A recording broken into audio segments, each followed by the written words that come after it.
ഇവിടെ ഒരു പെണ്ണ് തീയായി മാറുമ്പോൾ അവളെ മൈൻഡ് ചെയ്യാൻ ഇവിടെ ഒരു പട്ടിയും കാണത്തില്ല. കാരണം എല്ലാരും വാക്കുകൾ കൊണ്ട് പറയും പെണ്ണെ നീ തീയാവുക എന്ന്. എന്നിട്ട് ഒരു പെണ്ണ് തീയായി കഴിഞ്ഞാൽ ആ തീയെ കുറിച്ച് രണ്ട് വാക്ക് സംസാരിക്കാൻ ഇവിടെ ഉള്ള ഒരു ചെറ്റകൾക്കും സമയമില്ല. ഇവിടുത്തെ ഒരു സാംസ്കാരിക നേതാക്കന്മാരുടെയും വാ അപ്പം പൊങ്ങത്തില്ല. ഇവിടെ തൊട്ടപ്പുറത്താണ് മന്ത്രിയുടെ വക ഒരു കോൺക്ലേവ് നടന്നത്. സിനിമ കോൺക്ലേവ് എന്നാണ് അതിന്റെ പേര്. അത് വിളിച്ചു കൂട്ടിയിട്ട് കുറെ പൈസ സർക്കാരിന്റെ ഇനിയും പോകുന്നല്ലാതെ അവിടെ നിന്നൊരു പ്രയോജനം അതുകൊണ്ട് ഉണ്ടാവുമെന്ന് നമുക്ക് കണ്ടറിയേണ്ടതായിട്ടുള്ള ഒരു കാര്യമാണ്. കാരണം ഈ ചെകുത്താന്മാരെ എല്ലാം അതിനകത്ത് വെച്ച് അടവിരിപ്പിച്ചുകൊണ്ട് ഒരു കേസ് കൊടുക്കുന്ന പെൺകുട്ടികൾക്ക് പോലും നീതിയുക്തമായ രീതിയിൽ ഒരു സംവിധാനം ഇവിടെ പ്രവർത്തിക്കാതെ പിന്നെയും അവരെ എല്ലാം തന്നെ വെച്ചുകൊണ്ട് മുന്നോട്ട് പോകുന്ന ഈ വ്യവസ്ഥിതിയുടെ ഇടയിൽ എവിടെയാണ് അവർക്ക് നീതി കിട്ടുന്നത്? എവിടെയാണ് ഈ കോൺക്ലേവ് കൊണ്ടുള്ള ലക്ഷ്യം മുന്നോട്ട് വരുന്നത്? കുറെ ആളുകൾക്ക് ഫെയിം ആവാൻ വേണ്ടി, കുറെ ആളുകൾക്ക് ഷോ കാണിക്കാൻ വേണ്ടിയിട്ട് ഒരു പരിപാടി, അത്രേ അതുകൊണ്ട് ഞാൻ മനസ്സിലാക്കിയതുള്ളൂ. കാരണം അതിന്റെ തൊട്ടപ്പുറത്താണ് മറ്റൊരു വിഷയവുമായി ബന്ധപ്പെട്ട്, നിങ്ങൾ എത്ര പേര് കണ്ടു എന്ന് എനിക്കറിയില്ല, പ്രൊഡ്യൂസേഴ്സ് അസോസിയേഷന്റെ ഒരു മീറ്റിംഗ് അവിടെ നടക്കുന്നുണ്ടായിരുന്നു. അവരുടെ ഒരു ഇലക്ഷനുമായി ബന്ധപ്പെട്ടിട്ടുള്ള ഒരു മീറ്റിംഗ് ആണ്. അതിലേക്ക് ഒരു നോമിനേറ്റർ ആയിട്ട്, അതായത് തന്റെ നാമനിർദ്ദേശക പത്രികയുമായിട്ടാണ് ഒരു വനിതാ പ്രൊഡ്യൂസറും ഒരു അഭിനേത്രിയും കൂടിയായ സാന്ദ്ര തോമസ് എത്തുന്നത്. അവരുടെ നോമിനേഷൻ പിൻവലിക്കുകയും പിൻവലിച്ചതുമായി ബന്ധപ്പെട്ടിട്ടുള്ള ഒരു സംസാരം അവിടെ നടക്കുകയും ചെയ്തു.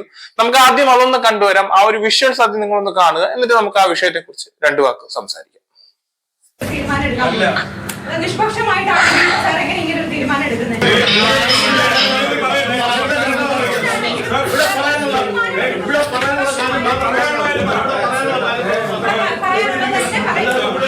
നിർമ്മാതാക്കളുടെ സംഘടനാ തെരഞ്ഞെടുപ്പിനുള്ള നാമനിർദ്ദേശ പത്രികകളുടെ സൂക്ഷ്മ പരിശോധനയാണ് വാക്പോരിലേക്ക് നയിച്ചത്. പ്രസിഡന്റ്, ട്രഷറർ, എക്സിക്യൂട്ടീവ് കമ്മിറ്റികളിലേക്കായിരുന്നു സാന്ദ്ര തോമസ് പത്രിക നൽകിയത്. ഇതിൽ എക്സിക്യൂട്ടീവ് കമ്മിറ്റിയിലേക്ക് നൽകിയതൊഴിച്ചുള്ള പത്രികകൾ തള്ളുന്നുവെന്ന് ഭരണാധികാരി അറിയിച്ചു. ഇതോടെ കാരണം വ്യക്തമാക്കണമെന്ന് സാന്ദ്ര തോമസ് ആവശ്യപ്പെട്ടു.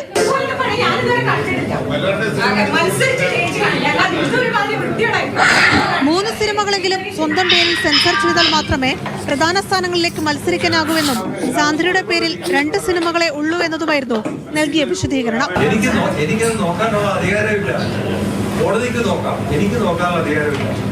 ഫ്രൈഡേ ഫിലിം ഹൗസിന്റെ ഭാഗമായി നിർമ്മിച്ച 7 സിനിമകളും തന്റെ പേരിലാണ് സെൻസർ ചെയ്തിരിക്കുന്നതെന്നും ഇതുൾപ്പെടെ 9 സിനിമകൾ തന്റെ പേരിലുണ്ടെന്നും സാന്ദ്ര വാദിച്ചു. ബാനറുകൾ വ്യത്യസ്തമാകാൻ പാടില്ലെന്നത് ബൈലോയിൽ ഇല്ലെന്നും സാന്ദ്ര തോമസ് വിശദീകരിച്ചു.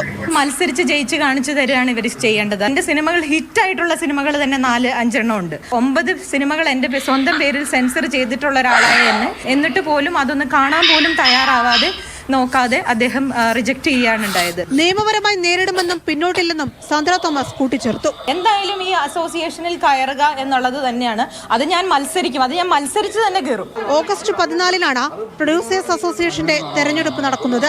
സുരേഷ് കുമാർ, സജി നന്ദിയാട്ട് എന്നിവരാണ് പ്രസിഡന്റ് സ്ഥാനത്തേക്ക് മത്സര രംഗത്തുള്ള മറ്റുള്ളവർ. സാന്ദ്രയ്ക്ക് എക്സിക്യൂട്ടീവ് കമ്മിറ്റിയിലേക്ക് നിലവിൽ പെണ്ണേ നീ തീയായി മാറൂ കണ്ടില്ലേ? ഒരു പെണ്ണ് തീയായിട്ട് നിന്നത് കണ്ട. സുരേഷ് കുമാർ എന്ന് പറയുന്ന വളരെ സീനിയർ ആയിട്ടുള്ള ഒരു അഭിനേതാവും അതുപോലെ തന്നെ ഒരു പ്രൊഡ്യൂസറും ഒക്കെ ആയിട്ടുള്ള വ്യക്തി വിരൽ ചൂണ്ടി സംസാരിക്കുമ്പോൾ വിരൽ ചൂണ്ടി സംസാരിക്കുന്നത് എന്തിനെന്ന് ചോദിക്കാനുള്ള ആർജവം സാന്ദ്ര തോമസ് കാണിക്കുന്നുണ്ടെങ്കിൽ അതിന് സാന്ദ്ര തോമസിന് നീട്ടിയൊരു സല്യൂട്ട് കൊടുക്കണം. പിന്നെ അവർ അവിടെ വെച്ച അവരുടെ ആവശ്യങ്ങൾ, ഇവിടെ കുറെ മറ്റേ അടയിരിക്കുന്ന മുട്ടയെ പോലെ കുറെ പഴഞ്ചൻ ടീമുകൾ ഇപ്പോഴും ചില സംഘടനകളുടെ മേലെ കയറി അടയിരിപ്പുണ്ട്.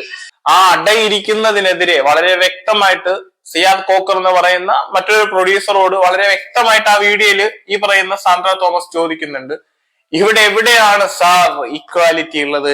ഇവിടെ നിങ്ങളെ പോലുള്ള ആളുകൾ പിന്നെയും പിന്നെയും അധികാരത്തിന്റെ മത്ത് പിടിച്ച് ഇതിനകത്ത് ചടഞ്ഞുകൂടിയിരിക്കുന്നില്ല, എവിടെയാണ് ഒരു മാറ്റമുള്ളത് എന്ന്.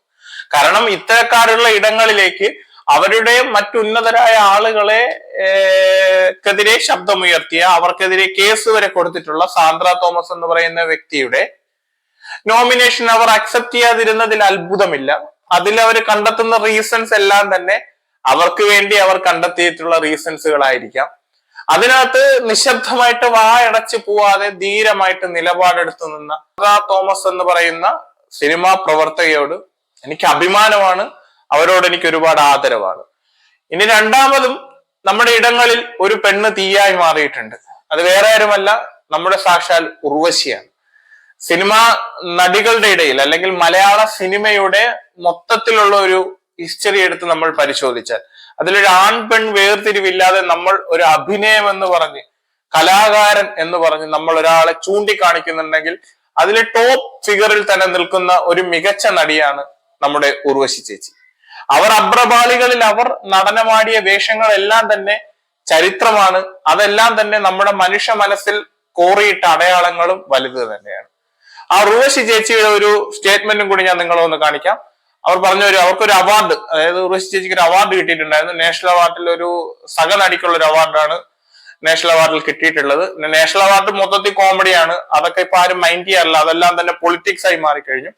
അപ്പൊ ആ കിട്ടിയ അവാർഡുമായി ബന്ധപ്പെട്ട് ഉർവശി ചേച്ചി നടത്തിയ ഒരു സ്റ്റേറ്റ്മെന്റ് ഉണ്ട്. ആ സ്റ്റേറ്റ്മെന്റും കൂടി നമുക്ക് ആദ്യം ഒന്ന് കണ്ടുവരാം, എന്നിട്ട് നമുക്ക് കുറച്ച് കാര്യങ്ങൾ കൂടെ സംസാരിക്കാം. ഒരു അവാർഡ് എന്തിനു വേണ്ടി, അത് ഏത് മാനദണ്ഡത്തിലാണ് കൊടുക്കുന്നത്, അത് വ്യക്തമാക്കേണ്ട ഒരു കടപ്പാടുണ്ടല്ലോ ഏത് മേഖലയിലായാലും.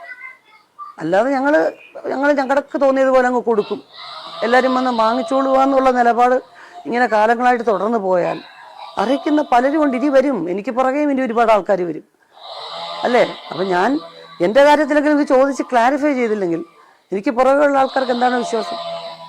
ഒരിക്കൽ റിമാക്കല്ലെങ്കിൽ പറഞ്ഞു, ഉർവശിക്ക് ഇതാണ് അവസ്ഥയെങ്കിൽ ഞങ്ങളുടെയൊക്കെ കാര്യങ്ങളൊന്ന് ആലോചിച്ച് നോക്കുക ചേച്ചി.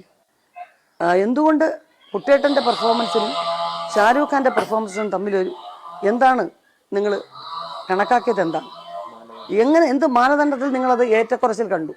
ഇതെങ്ങനെ സഹനടനായി, അതെങ്ങനെ മികച്ച നടനായി? ഇതൊക്കെ ചോദിച്ചാൽ തീയെന്ന് പറഞ്ഞാൽ വാപള്ളെന്ന് പറഞ്ഞാൽ കാലം മാറണം, മറ്റെല്ലാ കാര്യങ്ങളിലും ഇതുപോലെ. അപ്പോൾ ഞങ്ങളൊക്കെ നമ്മൾ ടാക്സ് കെട്ടിയാണ് അഭിനയിക്കുന്നത്, അല്ല ചുമ്മാ അഭിനയിച്ച് പോകുമല്ലോ. അപ്പൊ അത് പറയണം. ഇവിടുത്തെ കുറെ മുതിർന്ന തലയെടുപ്പുള്ള മുന്തിയ കുറെ നേതാക്കന്മാരുണ്ട്, സിനിമയ്ക്കകത്ത് തന്നെയുള്ള കുറെ നേതാക്കന്മാരുണ്ട്. അതിനകത്ത് തന്നെ ഒരു കേന്ദ്രമന്ത്രി വാഴയും ഉണ്ട്. അതിനകത്ത് ഒരുപാട് തമ്പ്രാന്മാരുണ്ട്. തമ്പ്രാന്മാരെ റൗണ്ട് ചെയ്ത് നിൽക്കുന്ന കുറെ വലയങ്ങളുണ്ട്. ആ വലയങ്ങളെ ചുറ്റി ജീവിക്കുന്ന കുറെ അന്യഗ്രഹ ജീവികളുണ്ട്, കുറേയേറെ ഉപഗ്രഹങ്ങളുണ്ട്. ഇതെല്ലാം സിനിമയ്ക്കകത്തുള്ള ടീമുകളാണ്. ഇവർക്കൊന്നും ഒരു ആർജവം വന്നില്ല, ഒരാണിന്റെ നാവ് പൊന്തിയില്ല, ഒരാണിന്റെ നട്ടെല്ലും നിവർന്നില്ല.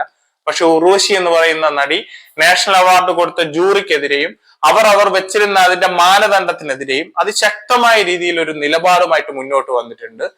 അവർ പറഞ്ഞ അതിൽ വ്യക്തമായിട്ടൊരു കാര്യമുണ്ട്, എന്നും വാങ്ങി വീട്ടിൽ പോവാൻ ഇത് പെൻഷനോ അല്ലെങ്കിൽ ഇത് മറ്റൊന്നുമല്ല, ഇതൊരു കലാകാരന്റെ താൻ അഭിനയിച്ചു വെച്ച ആ ഒരു വേഷത്തിന് വിലയിരുത്തുന്നതിന് കിട്ടുന്ന ഒരു അംഗീകാരമാണ്. ആ അംഗീകാരത്തിന് എന്ത് തരത്തിലുള്ള മൂല്യം കൽപ്പിച്ചിട്ടാണ് തനിക്ക് കിട്ടുന്നത് എന്നുള്ളൊരു അറിവ് ആ കലാകാരൻ ഉണ്ടാവണം. അത് വളരെ വ്യക്തമായിട്ടാണ് ചേച്ചി പറഞ്ഞിട്ടുള്ളത്. അതിനകത്ത് പറയുന്ന മറ്റൊരു കാര്യമുണ്ട്, എന്റെ പിന്നിലേക്ക് വരാൻ പോകുന്ന തലമുറയ്ക്ക് വേണ്ടിയിട്ട് ഞാനെങ്കിലും ശബ്ദമുയർത്തുന്നതെന്ന്. തീർച്ചയായിട്ടും ചേച്ചി, നിങ്ങളെപ്പോലുള്ള ആളുകൾ ഇത്തരത്തിൽ ആർജവത്തോടുകൂടി മുന്നിട്ട് വരുമ്പോൾ ഇവിടെയുള്ള കുറച്ച് ആണുങ്ങളുടെ നട്ടല് പണയം വെച്ചിട്ടുണ്ടെന്ന് നമ്മൾ സാധാരണക്കാർക്ക് മനസ്സിലാവും. കാരണം സിനിമ എന്ന് പറയുന്നത് നമുക്കറിയാം പ്യുവർ ബിസിനസ് ആണ്, അതൊരു ഗ്ലാമർ ഫീൽഡാണ്. അതിനകത്ത് നിൽക്കുന്നവർക്ക് പുറത്തെ വെയിലിന്റെ ചൂടോ പുറത്തുള്ള ജീവിതത്തിന്റെ തീയോ സഹിഷ്ണുതയോ ഒന്നും അറിയേണ്ട ആവശ്യമില്ല. അവർ ജീവിക്കുന്നത് വിണ്ണിൽ നിന്നും ഇറങ്ങി വന്ന മണ്ണിലെ താരകങ്ങൾ പോലെ ആയിരിക്കാം. പക്ഷെ ചേച്ചി, നിങ്ങൾ ഒരു സാധാരണക്കാരൻ എന്താണോ ഇവിടുത്തെ സിസ്റ്റത്തിനോട് ചോദിക്കാൻ ആഗ്രഹിച്ചത് അതേ ചോദ്യങ്ങൾ തന്നെയാണ് നിങ്ങൾ ധൈര്യപൂർവ്വം വന്നതെന്ന് ചോദിച്ചത്. പിന്നെ നമ്മുടെ ഇത്തവണത്തെ നാഷണൽ അവാർഡിനെ കുറിച്ച് ഈ ഒരു വേളയിൽ പറഞ്ഞു പോവാൻ ഞാൻ ആഗ്രഹിക്കുന്നു. നമ്മുടെ കേരള സംസ്കാരത്തിന്റെ, കേരളത്തിനെ താറടിച്ച് കാണിക്കാൻ വേണ്ടി വന്നൊരു പ്രൊപ്പഗൻഡ മൂവിക്ക് വേണ്ടിയിട്ട് ഇവിടെ അംഗീകാരങ്ങളും പുരസ്കാരങ്ങളും വാരിക്കോരി കൊടുക്കുന്ന ഒരു കേന്ദ്ര സർക്കാരിന്റെയും കൂടി നയമായി മാറിയ നാഷണൽ അവാർഡിനെ കാണുമ്പോൾ പുച്ഛമെന്നല്ലാതെ അതിനെ ഒന്നും പറയാൻ കഴിയുന്നില്ല. കാരണം വർഷങ്ങൾക്ക് മുമ്പ് നാഷണൽ അവാർഡ് എന്ന് പറയുമ്പോൾ അതിനെ വിലയിരുത്തപ്പെടുന്ന കഥാപാത്രങ്ങളും അതിൽ വന്നു ചേരുന്ന സിനിമകളുടെ നിരൂപണങ്ങളും അതിലെ ഓരോ ബാക്ക്ഗ്രൗണ്ടിൽ വർക്ക് ചെയ്തിരിക്കുന്ന ആളുകളുടെ ക്രിയേറ്റിവിറ്റിയും അവർ ചെയ്തിരിക്കുന്ന വർക്കിനെയും ബേസ് ചെയ്തിട്ട് അവാർഡ് നിർണയം നടത്തുമ്പോൾ ഇന്നൊരു വ്യക്തിയുടെ പൊളിറ്റിക്സ് നോക്കി അവാർഡ് കൊടുക്കുന്നുണ്ടെങ്കിൽ അത് സിനിമയുടെയും കൂടി അധപ്പതനമാണ്. അത് ഏറ്റുവാങ്ങാൻ വേണ്ടി ഇവിടെ കുറെ മൊണ്ണകളും പോയി കൈനീട്ടി നിൽക്കുന്നുണ്ട്. അത് നമ്മുടെ നാടിന്റെയും കൂടിയാണ്. ഇപ്പൊ ഉർവശി ചേച്ചി പറഞ്ഞതുപോലെ ഒരുപാട് പേർ ഇതിനെതിരെ ശബ്ദം ഉയർത്തണം. കാരണം ഉള്ളിലുള്ളവർ പ്രതികരിക്കണം, പുറത്തു നിന്ന് ഒരാൾ ഇതിൽ ചോദ്യങ്ങളുമായിട്ട് വരുമ്പോൾ നിനക്കെന്ത് അവകാശം എന്നുള്ള ചോദ്യം മറു സൈഡിൽ നിന്നും വരും. പക്ഷെ അവിടെ മറുപടി നമുക്കുണ്ട്. നമുക്കെന്ത് അവകാശം എന്ന് ചോദിച്ചാൽ നമ്മളൊരു ആസ്വാദകനാണ്, ഒരു പ്രേക്ഷകനാണ്, സിനിമയെ ഇഷ്ടപ്പെടുന്ന വ്യക്തിയാണ്. എനിക്ക് ഇതിൽ അഭിപ്രായം രേഖപ്പെടുത്തുവാനുള്ള സ്വാതന്ത്ര്യം നമ്മുടെ നാട്ടിലുണ്ട്. അതുകൊണ്ട് തന്നെ ഇത്തരത്തിലുള്ള നാഷണൽ അവാർഡിലെ ജൂറി ആയിട്ട് ഇരിക്കുന്ന നിങ്ങൾ എന്തിനാണ് അവിടെ കയറിയിരിക്കുന്നത്? ഇത് ഒരു തരത്തില് നിങ്ങളൊരു കാര്യം തിരിച്ചറിയുക. നിങ്ങൾക്ക് ഒരു BJP തരുന്ന ഒരു ലിസ്റ്റാണ് നിങ്ങൾ പുറത്തുവിടാൻ ആഗ്രഹിക്കുന്നതെങ്കിൽ, കേന്ദ്ര ഗവൺമെന്റ് തരുന്ന ഒരു ലിസ്റ്റാണ് നിങ്ങൾ പുറത്തുവിടാൻ ആഗ്രഹിക്കുന്നുണ്ടെങ്കിൽ, നിങ്ങളുടെ അടുത്ത് എന്തിനാണ് ഓരോ സിനിമാക്കാരും അവരുടെ സിനിമയും കൊണ്ടുവരുന്നത്? ആടുജീവിതം എന്ന് പറയുന്ന സിനിമയെ തിരിഞ്ഞുപോലും നോക്കാത്ത ഒരു ജൂറി, ആ ആടുജീവിതം എന്ന് പറഞ്ഞ സിനിമയെ മൊത്തത്തിൽ തിരസ്കരിച്ച ഒരു ജൂറി.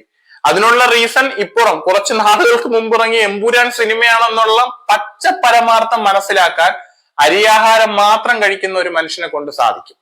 അതുകൊണ്ട് തന്നെ ഈ പറഞ്ഞ കേരള സ്റ്റോറിക്ക് കിട്ടിയിട്ടുള്ള അവാർഡുകളെല്ലാം തന്നെ ഒരു മലയാളിയെ സംബന്ധിച്ചിടത്തോളം അത് കുപ്പത്തൊട്ടിയിലുള്ള വെറും ഒരു വേസ്റ്റ് മാത്രം എന്ന് മാത്രമേ എനിക്ക് ഈ അവസരത്തിൽ പറയാനുള്ളൂ.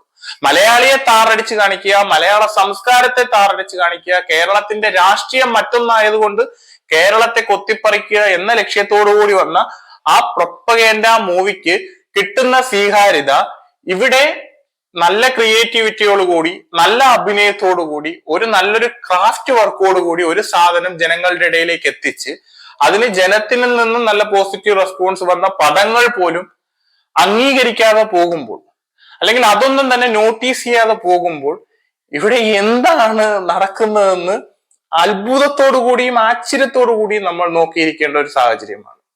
ഒരു നടന്റെ പേര് വെച്ച്, നടന്റെ ഐഡന്റിറ്റി വെച്ച്, നടന്റെ രാഷ്ട്രീയം വെച്ച് ഇവിടുത്തെ അവാർഡ് നിർണയം നടക്കുമ്പോൾ നമ്മൾ എല്ലാ മേഖലകളിലും ഇത്തരം കാര്യങ്ങൾ കടന്നു വരുന്നു. അത് സിനിമയിലും ഉണ്ട്. സിനിമയിൽ നേരത്തെ ചെറിയ രാഷ്ട്രീയങ്ങൾ ഉണ്ടെങ്കിൽ പോലും ഇത്രയും ഭീകരമായിരുന്നില്ല. ഇതിപ്പോൾ ഭീകരമാണ്.